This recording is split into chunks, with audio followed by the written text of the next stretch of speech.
बिस्मिल्लाहिर्रहमानिर्रहीम, अस्सलाम वालेकुम। आप देख रहे हैं देसी टीवी यूएसए और मैं हूँ रानी अंदली। नाज़रीन, आपको बताते चलें कि देसी टीवी पिछले 4-5 दिन से सुबह सिंध के अंदर मौजूद है, जिसमें हम सिंध के कल्चर को एक्सप्लोर कर रहे हैं, सिंध की हिस्ट्री को एक्सप्लोर कर रहे हैं। तो ऐसा कैसे हो सकता है कि जब हम सिंध आएँ और सिंध की अजरक के हवाले से बात ना करें, जो इसका रवायती अजरक है, जो इसकी हर एक सिंधी की पहचान है। हर सिंधी ने अजरक और टोपी जो है वो ली होती है। ये अजरक कैसे बनती है, इस अजरक के बनने का क्या प्रोसेस है, इसमें क्या क्या चीज़ें इस्तेमाल होती है, आज हम यहाँ पे जानेंगे। हमारे साथ अजरक जो बनाते हैं, जिनका काम है अजरक बनाना, हमारे साथ वो मौजूद हैं। आइए जानते हैं उनसे कि अजरक ये जो इतनी खूबसूरत सी एक हमारे पास चादर आती है, उसके बनने का प्रोसेस क्या होता है और कितने दिन में वो बन के कंप्लीट होती है।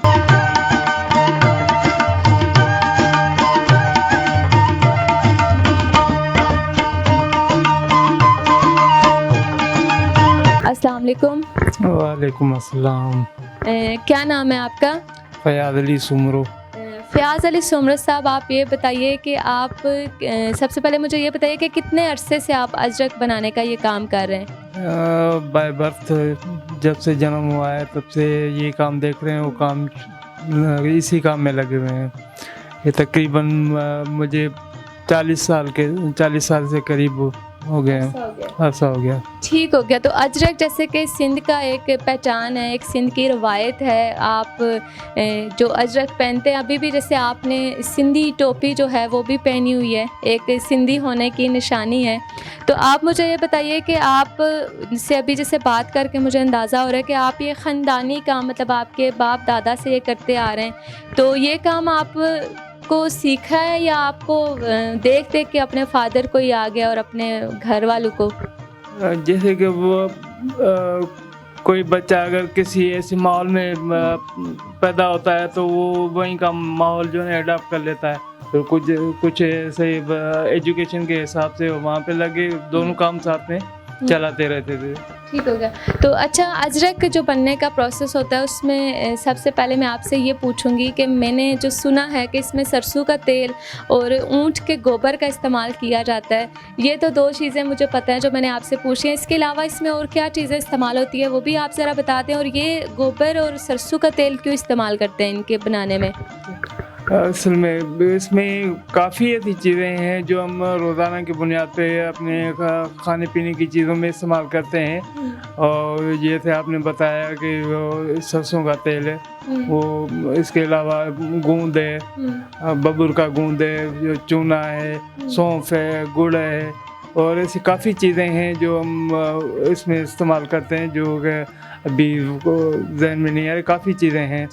हाँ, तो ये सारी चीज़ें हैं जो आप इसमें इस्तेमाल करते हैं। तो अजरक बनाने के जैसे आप बता रहे थे कि स्टेप्स होते हैं, कितने स्टेप्स होते हैं और क्या क्या स्टेप होते हैं, वो अगर आप हमें बता दें हमारे नाज़रीन को। अजरक बनाने के 16 स्टेप हैं। और सबसे पहले स्टेप वो कोरा कपड़ा। उसके बाद हम वो कपड़े को नहर में ले जाते हैं, उसको धो के फिर उसकी भट्टी चढ़ाते हैं, जिसको हम खुम्ब बोलते हैं।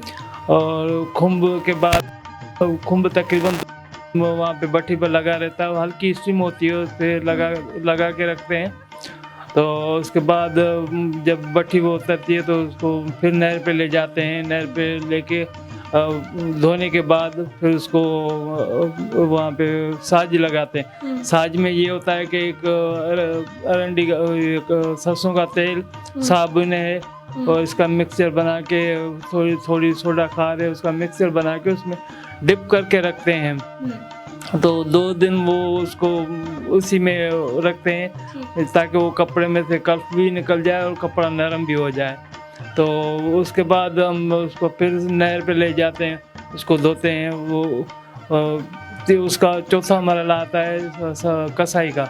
उसमें जड़ी बूटी आती है कि जबल की, उसको हम साकण बोलते हैं। साकण और सरसों का तेल और लेमन, जो ड्राई लेमन है, खुश्क हो जाते हैं, उसको उसका एक मिक्सचर बना के उसमें डिप करते हैं। उसके बाद उस पर येलो कलर आता है। ये होता है चौथा स्टेप। चौथे स्टेप के बाद ही जो है ना फर्स्ट स्टेप का शुरू होता है, जो हाथ ब्लैक प्रिंटिंग है वो शुरू होता है। 8 स्टेप बाय स्टेप जो है ना वो फिलिंग होती रहती है। 8वें स्टेप में आते हैं हम खड़ पे। खड़ पे वो भी अब उसकी फाइनल जो फिलिंग होती है वह रंग से पहले वो खड़ होती है। खड़ के बाद हम उसको ले जाते हैं वहाँ पे एक पतीला लेते हैं बड़ा सा, उसमें डिप करते हैं जिसको हम कुन बोलते हैं। वो है 9वां स्टेप। तो उसके बाद हम नहर पे ले जाते हैं। उसके बाद सुखाने के बाद नहर पे ले जाते हैं अच्छी तरह से। उसको हम जो धोने वाला जो स्टेप है उसको हम विछर बोलते हैं। ऊँट का जो गोबर है वो पानी में मिक्स करके जो भट्ठी से कपड़ा आता है रंग वाला, उसको डिप करके रखते हैं ताकि इसमें से जो भी एक्स्ट्रा मटेरियल जो भी होता है ना वो निकल जाता है। वो ऊँट के गोबर में ये खासियत होती है। तो उसके बाद इसको हम ले जाते हैं नहर पे, जिसको हम बोलते हैं। फिर दोबारा से नहर पे ले जाते हैं, पूरा दिन उसको सुखाते हैं, उस पर छींटे मारते हैं पानी के। उसके बाद जो भी जगह बची वो ब्लू हो जाती है। फिर उसको हम सुखा के फिर नहर पे ले जाते हैं। नहर पे ले जाने के बाद उसको धो के सही तरीके से सुखा के फिर उसको लपेट के रखते हैं। फाइनल अजर तैयार हो जाती है। इसमें होते हैं 16 स्टेप हैं ये। ठीक हो गया। तो आपने ये स्टेप, नाज़रीन आपने सुना कि इन्होंने जो तफसीलात के साथ हमें बताया कि कितने स्टेप होते हैं और इतने लंबे प्रोसेस से एक अजरक बन के तैयार होती है। तो अजरक के जो ओरिजिनल कलर हैं वो कितने होते हैं? ओरिजिनल कलर इसके 4 होते हैं। एक वाइट है, ब्लू है, ब्लैक है और रेड है। रेड है जी। ठीक होता है। सबसे ज़्यादा जो सेल आउट होता है कलर या सबसे ज़्यादा जिसकी डिमांड आती है वो कौन सा कलर है? वो रेड वाले अजरक है, जिसको हम नारे वाले अजरक बोलते हैं। ये सकाफती हमारे अजरक है, तकरीबन शादी ब्याह में भी काफ़ी इस्तेमाल होती है। इसको हम नारे वाली अजरक बोलते हैं, जो ये पीछे लगी हुई है। हाँ ये। तो ये जो है एक अजरक का आपने इतना प्रोसेस बताया कि इतने स्टेप हैं इसके, तो ये कितने दिन में ये सारे स्टेप पूरे होते हैं और कितना टाइम लगता है अजरक के तैयार होने में?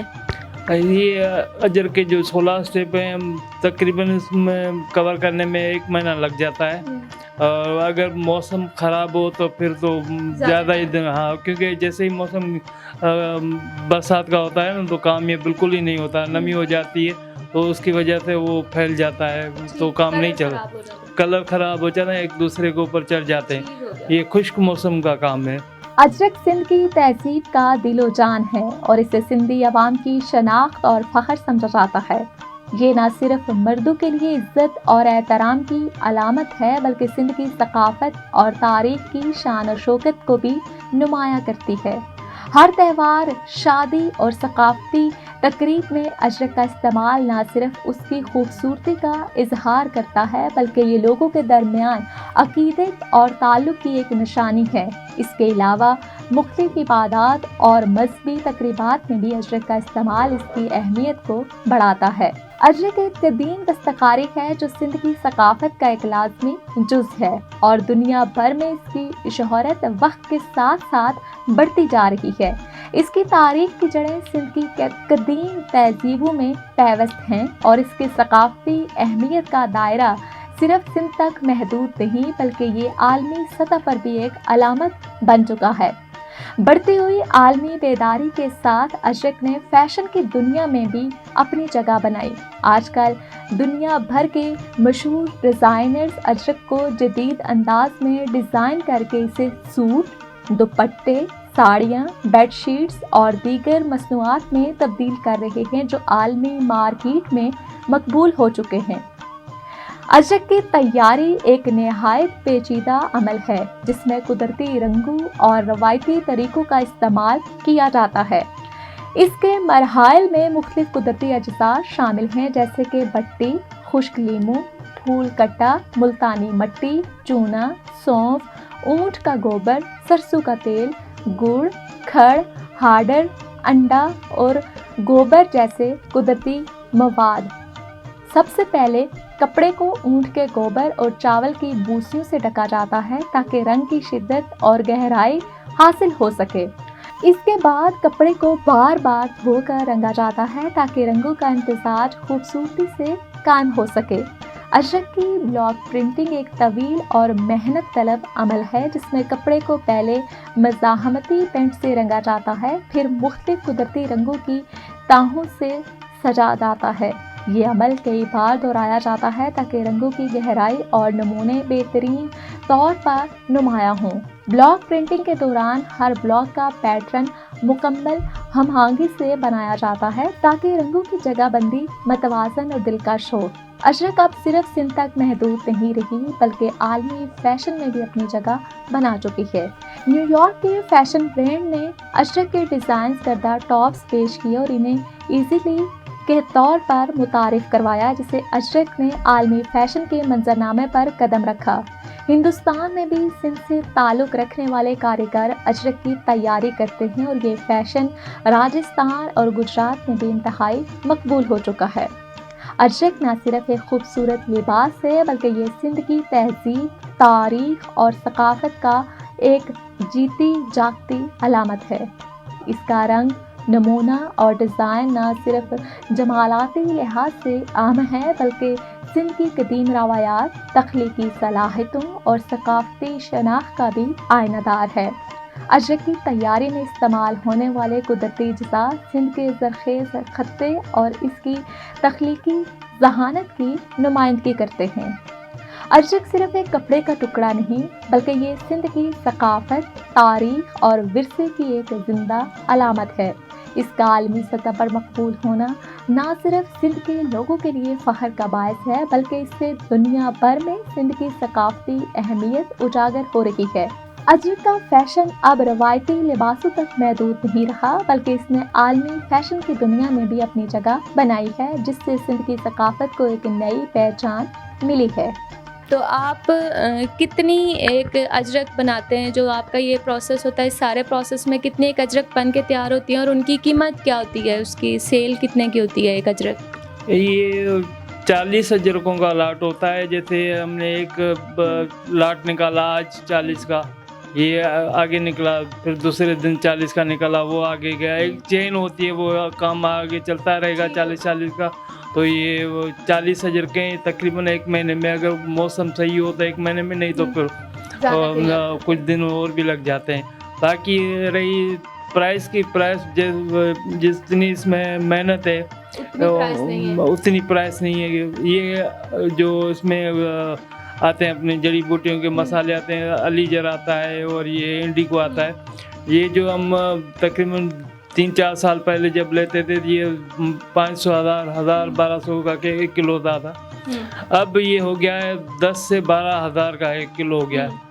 और मेहनत इसमें इतनी है कि वो मजदूरी बची नहीं, बस ये कि गुजरान और अपना काम है, इसको छोड़ नहीं सकते। इसकी वजह से हमें जो इज़्ज़त मिली है दुनिया में, हमारे वाल साहब को, मेरे दादा को, हमें जो भी इज़्ज़त मिली है इस काम की वजह से मिली है। तो उसको हम छोड़ नहीं सकते, काम चला रहे हैं, बस गुजारा कर रहे हैं, बस हैंड टू माउथ है। तो ये जो अभी हमारे पीछे अजरक लगी हुई है, इसकी क्या कीमत होगी?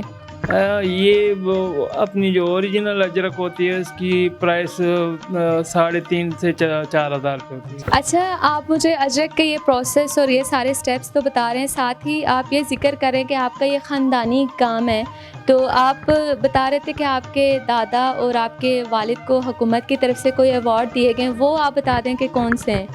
जी, ये काम तो हमारा नस्ल दर नस्ल चल रहा है और ये मेरे दादा को इसमें तमगा इम्तियाज़ मिला था और मेरे वाल साहब को 1985 में सदारती अवार्ड भी मिल चुका है। और इसके अलावा एक हमने गिफ्ट भेजा था अमेरिका, जिसमें मेरे वाल साहब को वहाँ पे इनवाइट किया गया था सदर रेगन के दौर में। सदर रेगन के तो वो वहाँ पे भी गया था। ठीक हो गया। अपने अजर की जो है ना वो नुमाइश करने अजर के हिसाब से, मतलब अजरक की नुमाइश करने, ना सिर्फ आप लोगों का किरदार पाकिस्तान में रहा है, पाकिस्तान से बाहर भी आपने अपनी सकाफत को प्रमोट किया। तकरीबन दुनिया के 20 मुल्कों में अपने अजर के हिसाब से इसकी नुमाइश कर चुके हैं, पाकिस्तान की नुमाइंदगी कर चुके हैं। ठीक हो गया। नाज़रीन, हमारे साथ एक ऐसे इंसान मौजूद आज हैं जो हमें बता रहे हैं और उनको ना सिर्फ इस काम में महारत हासिल है बल्कि उनके दादा और उनके जो अब्बू हैं वो इसमें अवार्ड भी ले चुके हैं और इंटरनेशनल लेवल पे अपने जो मुल्क को है वो प्रेजेंट भी कर चुके हैं। और आपको साथ ही ये बताती चलूँ कि आज जैसे हम सुबह सिंध के अंदर मौजूद हैं, अजरक के हवाले से आपको तफसीलात बता रहे हैं, तो सिंध के कल्चर में ये चीज़ शामिल है और सिंधी लोगों के यहाँ ये रवायत है कि जब इनके यहाँ कोई मेहमान आता है या इनके पास कोई भी ऐसा आउटसाइडर आता है तो वो उसको गिफ्ट के तौर पर, तोहफे के तौर पर अजरक जो है वो पहनाते हैं और अजरक देते हैं। ऐसे ही हमारे सामने ये है और ये अजरक, पहले तो आपको मैं बताती चलूँ कि ये जो अभी अजरक देख रहे हैं जिसके स्टेप्स इन्होंने बताएं कि इतने लंबे स्टेप्स हैं, इतने लंबे प्रोसेस हैं, इन्हीं के हाथ की बनी हुई, इन्हीं के जो कारखाना है उसको कह सकते हैं, उसके अंदर से निकली हुई खूबसूरत सी अजरक है। और बहुत शुक्रिया आपका कि आप ने ये खूबसूरत सी अजरक जो है हमें तोहफे के तौर पर दी और अजरक बनने का ये तफसीली प्रोसेस आपको भी देखने को मिला और सुनने को मिला। इसी के साथ ही कैमरामैन आसिफ खान के साथ रानी अंदीप को दीजिए इजाज़त और देखते रहिए देसी टीवी USA या विज़िट कीजिए हमारी वेबसाइट desitvUSA.com।